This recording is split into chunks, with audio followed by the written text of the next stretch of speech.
नमस्कार, जय डुग्गर, जय मां बोली। तुस दिक्खा करदे हो गुलिस्तान डोगरी खबरें गी ते अ'ऊं तुंदे कन्नै प्रियंका चौधरी ते इक अपडेट लेइयै तुंदे सारें दे समक्ष हाजिर आं। गल्ल करदे जिस चाल्ली कन्नै कैप्शन तुस दिक्खा करदे हो कि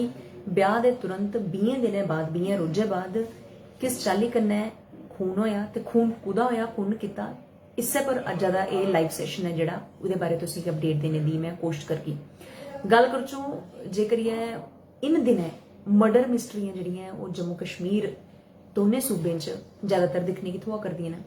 ते अक्सर ऐसे मामले जेह्ड़े ने ग्राएं पिंडें च भी हून ज्यादा होन लगे न। ग्राएं पिंडें दे अलावा शहरें च भी इस्सै चाल्ली दे जेह्ड़े मामले ने ओह् कुदै ना कुदै धूल फगड़दे नजर आवा करदे न। ते आखिरकार लोकें दी मानसिकता गी केह् होई चुके दा है, मनोवैज्ञानिक जेह्ड़े ने इस्सै सोच पर जेह्ड़े ने ओह् डुब्बी चुके दे न ते एह्दे पर सर्वे भी होआ करदे न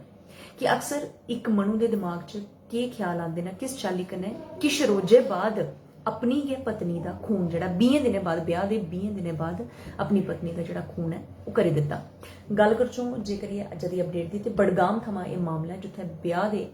20 दिन बाद इक पति ने अपनी पत्नी दा गला दबाइयै ओह्दी हत्या करी दित्ती ते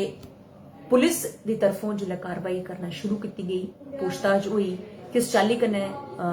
जेह्ड़ा मुजरिम है ओह्दी धरपकड़ कीती गेई ते कि'यां उन अपना जेह्ड़ा गुनाह है ओह् भी कबूलेआ।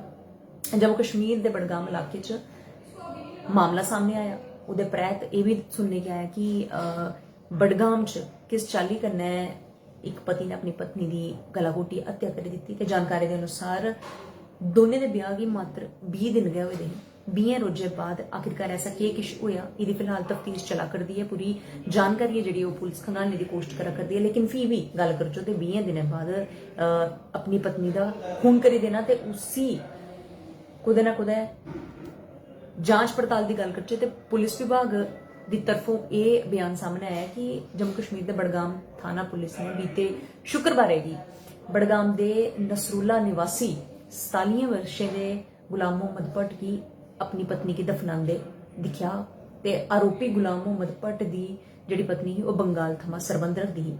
पुलिस की जानकारी मिली ही कि घर च रहस्यमय स्थिति च जिहड़ी पत्नी की मृत्यु हुई है तो पुलिस ने पुज्जियै पूरा मामला खंगालिया, तफ्तीश की ते उहदे परैंत केह् जानकारी सामने आई कि मामला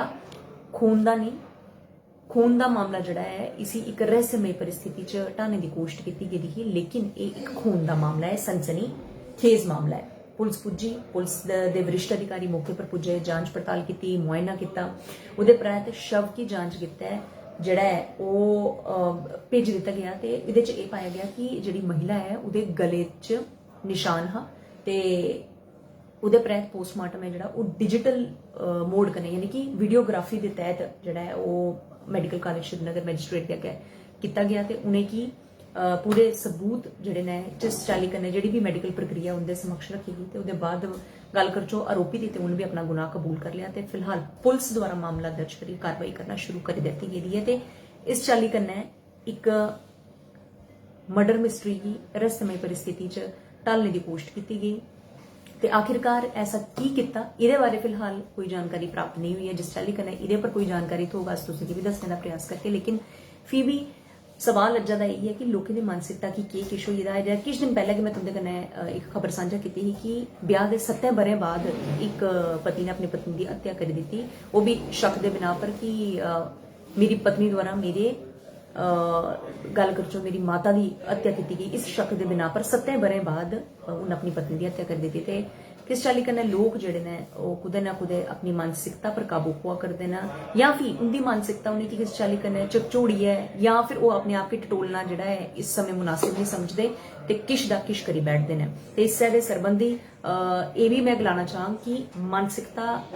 रूप कन्नै जे तुसेंगी भी लगदा कि तुसेंगी किश परेशानी है ते गल्लबात करियै जरूर हर एक परेशानी का हल निकली आंदा है, ना कि अपने दिल च अपने दिमाग च उस परेशानी की बठालिए ते इन्हें परेशानियों थमां जूझने गित्तै मनोवैज्ञानिक ने मनोवैज्ञानिक थमां भी तुस सरबंध करी सकदे हो ताकि तुसेंगी तुंदी परेशानी का हल जेह्ड़ा जरूरत होई सकै ते ओह् परेशानी तुंदे हत्थों किश होर गलत कम्म नेईं करवावे। फिलहाल उन्हें थोड़ी तक तुस मिगी इजाजत दिओ, अ'ऊं तुंदे कन्नै परतियै मलाटी करगी।